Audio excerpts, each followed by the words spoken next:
which was also a form of punishment. They had to vomit all the time, and they even blended a dead mouse and a dog and cat food and made it into a porridge. They also thought, let me add more fish oil. I don't know what they have with this fish oil, but they added more fish oil and made the mix and gave it to the three candidates. And they were not even finished. They were. I have to say, I have like some things I really couldn't include in this story, and I had very difficulties covering this story because it's so bad. This story takes us to Edegem. Edegem is located in the Flemish region of Belgium, near the city of Antwerp, which is the second largest city after Brussels. It's very known for its green spaces, parks, and historical landmarks.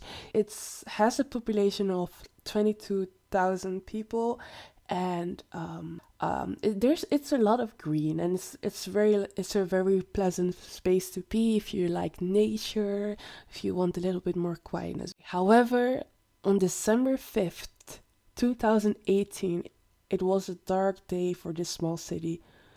What could have possibly happened? Sanda was a Belgian student who tragically lost his life during a hazing ritual in 2018. So, a hazing ritual is a practice where individuals are subjected to tasks or, let's say, challenges as part of an initiation into a group. It can range from harmless activities to potentially dangerous or abusive practices. Hazing is widely considered to be very unethical and can lead to physical and psychological harm. The incident took place at the VUB, Vrije Universiteit Brussels. It's a student club named Reuzegom, and VUB is the university. So, the horror story started on Tuesday, December 4th, 2018.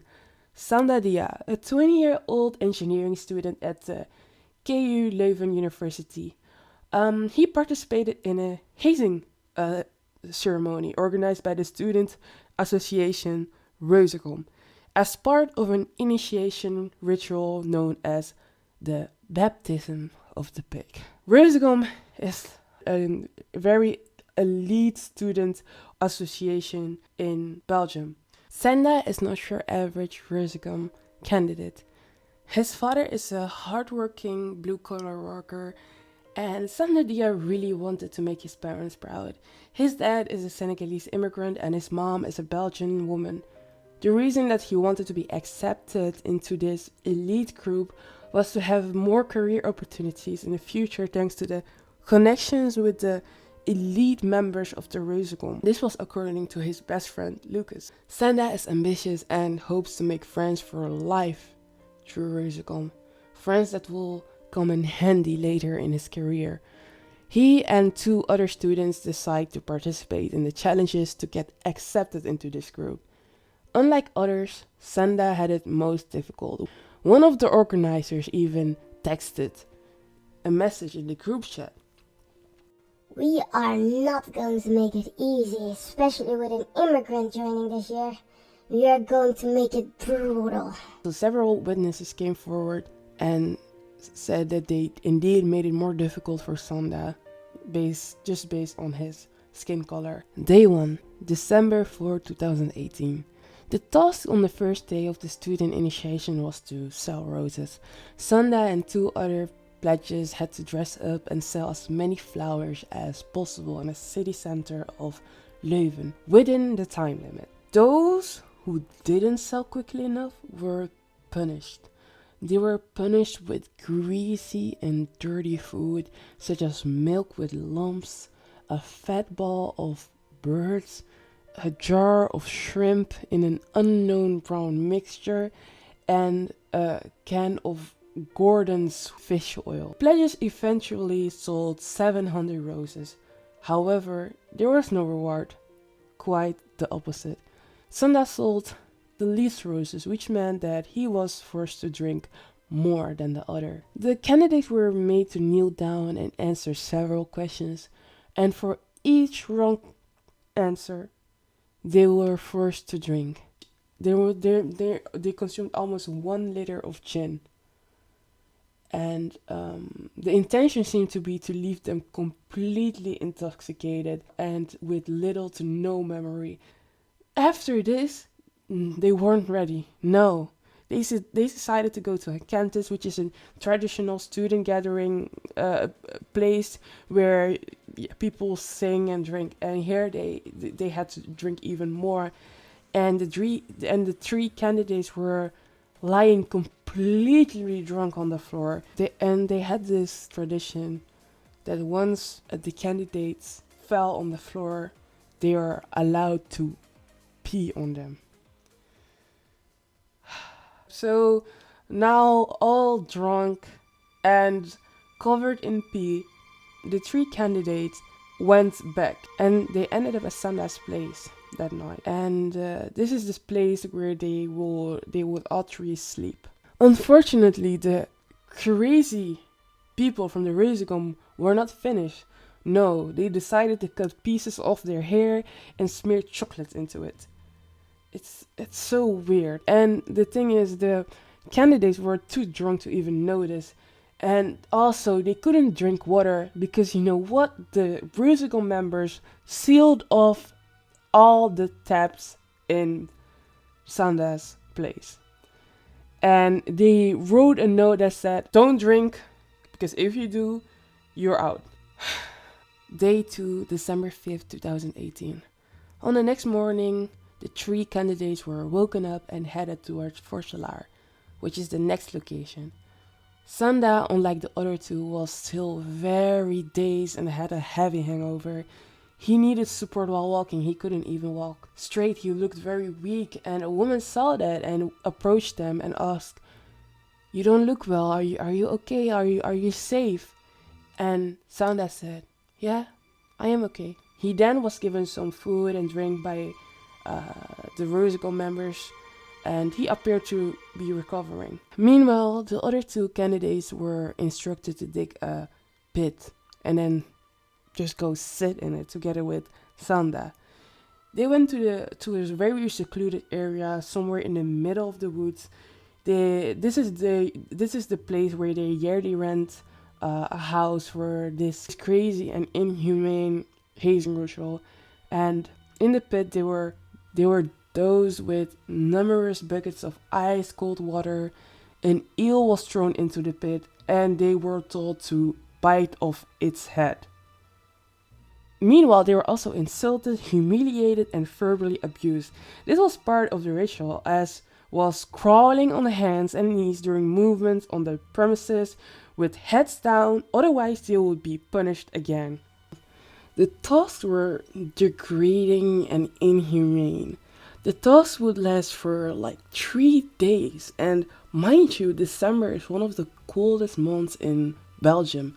The temperature around this time is around, let's say, 55 degrees, which is 13 degrees Celsius in Europe, to 41 degrees Fahrenheit, which is 5 degrees Celsius in Europe. So Sandadia was subjected to extreme cold as part of the hazing ritual, and exposure to harsh temperatures can cause hypothermia, which is a serious medical condition that can lead to organ failure and other health complications.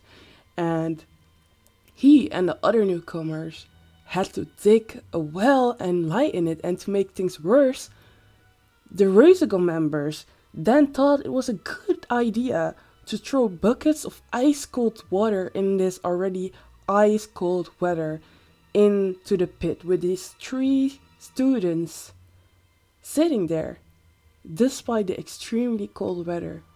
And they also had to swim in a nearby stream with their heads underwater. And mind you, it's a very cold weather in the winter. And to warm up, the Rosicon member said, we're going to urinate on you. So they urinated on the 3 candidates, and in the pit there was all sorts of stuff, including vomit, pee. There was a lot of vomit because due to the constant requirement to eat and drink disgusting things, which was also a form of punishment, they had to vomit all the time, and they even blended a dead mouse and a dog and cat food and made it into a porridge. They also thought, let me add more fish oil. I don't know what they have with this fish oil, but they added more fish oil and made the mix and gave it to the three candidates. And they were not even finished. They were like, what else can we do? Then they instructed them to eat a goldfish, a living goldfish, and then drink fish oil again until they vomited again and again. And then they did this on purpose because they wanted to see the fish coming out of their stomach alive again.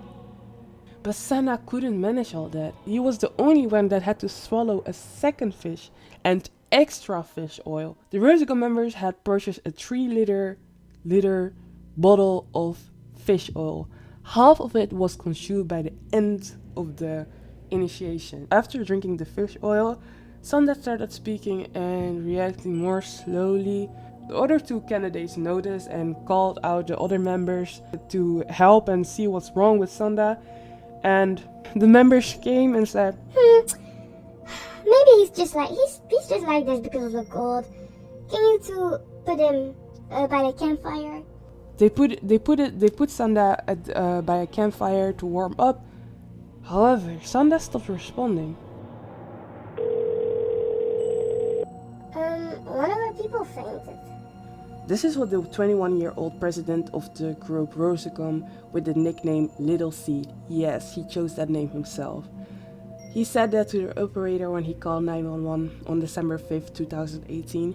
He and a few others decided to take Sanda to the hospital by car, and meanwhile, Little Seed decided to call 911 and downplay everything.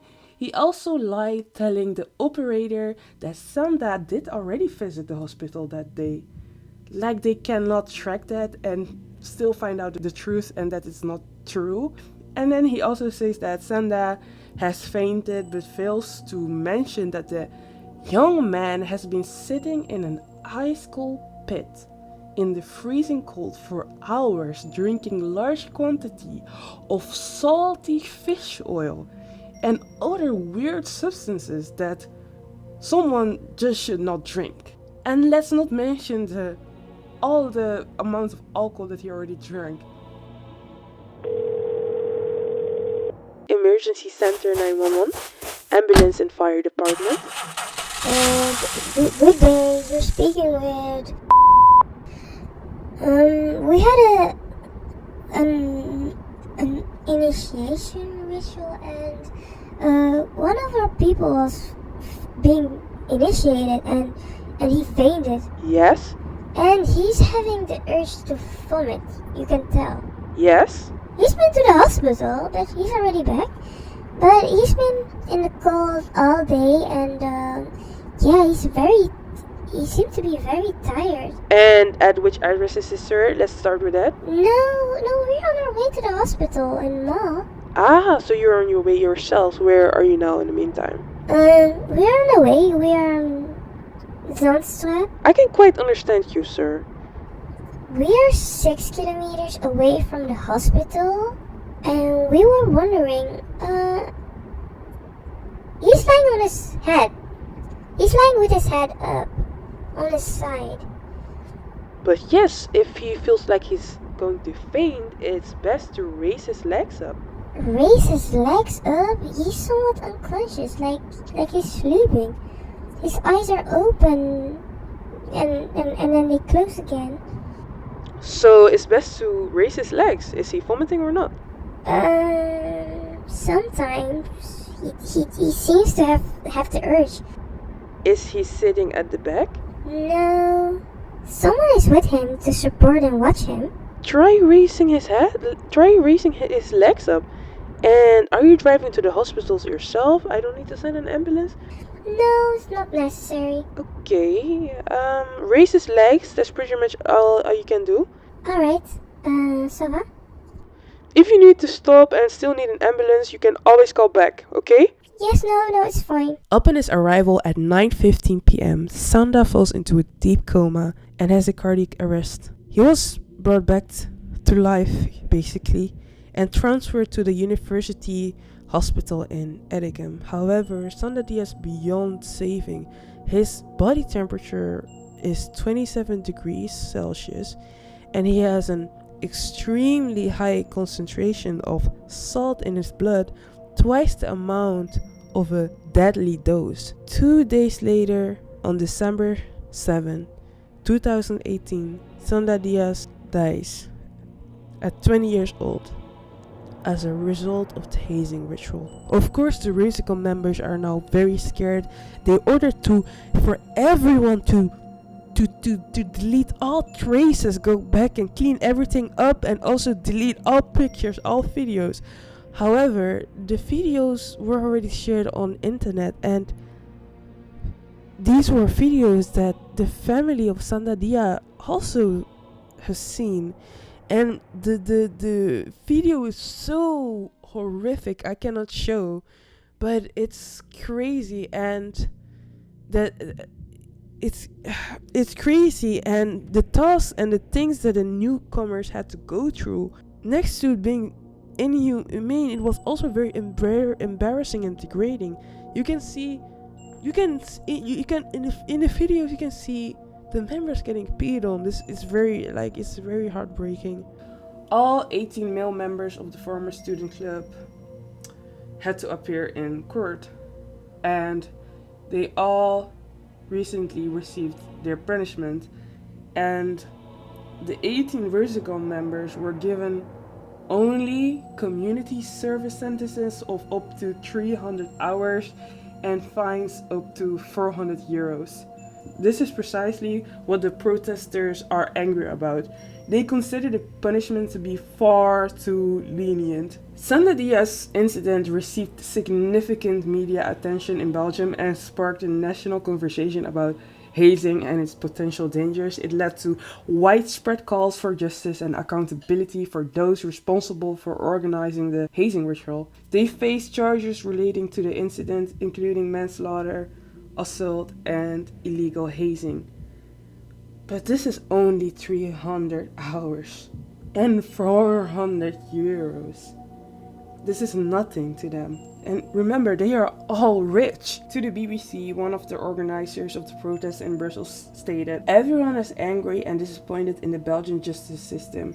For example, if you travel on a bus without a ticket in Belgium, you receive a higher fine than the punishment that some of the Roosevelt members have received." We all know they come from affluent backgrounds, so those fines mean nothing. There's a lot of criticism directed at the justice system. The term class justice is frequently mentioned. Politicians also use that term.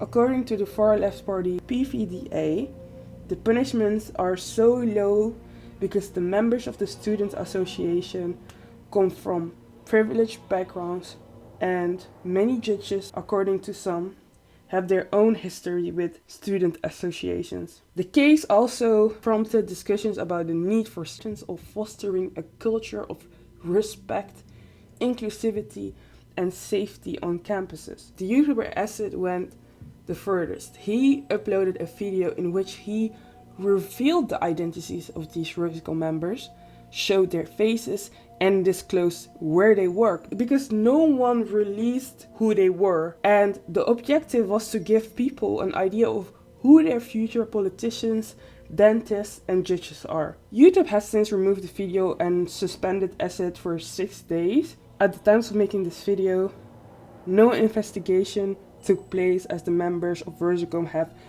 not yet filed a complaint, and Acid has announced that he will reveal new names in the near future. And Acid's video does not sit well with the lawyer of one of the Verzicom members. According to him, it is not the intention for people to take matters in their own hands and play the judge. The YouTuber was also present at the protest in Brussels that took place begin June of this year. How did the court arrive to this sentence? Well, according to the court, there was no evidence of premeditated murder. No one had intended to take Sanda's life beforehand, and the Rosical members were not aware that Sanda couldn't tolerate the large amount of fish oil. They were unaware that the substance could pose such a significant risk to his life. At the time when things went wrong, Sanda was in a pit filled with cold water, and the Rosical members, according to the court,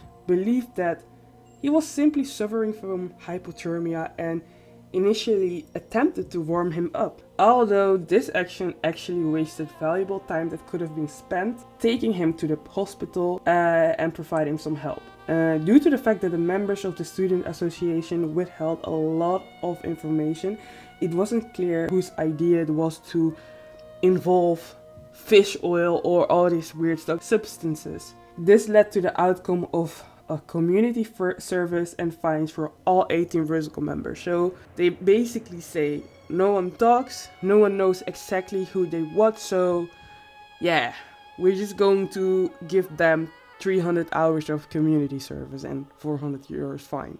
Then there are the family members of Sanda. Father's dad was very mad at the university, and the family's goal wasn't to see the Rosical members behind bars. But Sanda's dad still finds the sentences very lenient, too lenient. And in an interview with the Belgian magazine Humo, Sanda Diaz's dad said, "Sanda was my son, my only son. They took him away from me. And now, from the justice system, I've also received a blow to my face. Sanda hasn't received the respect he deserved."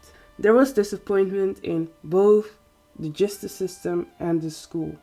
Sanda's tragic death serves as a reminder of the potential consequences of hazing and the urgent need to combat such practices to ensure the safety and well-being of all students.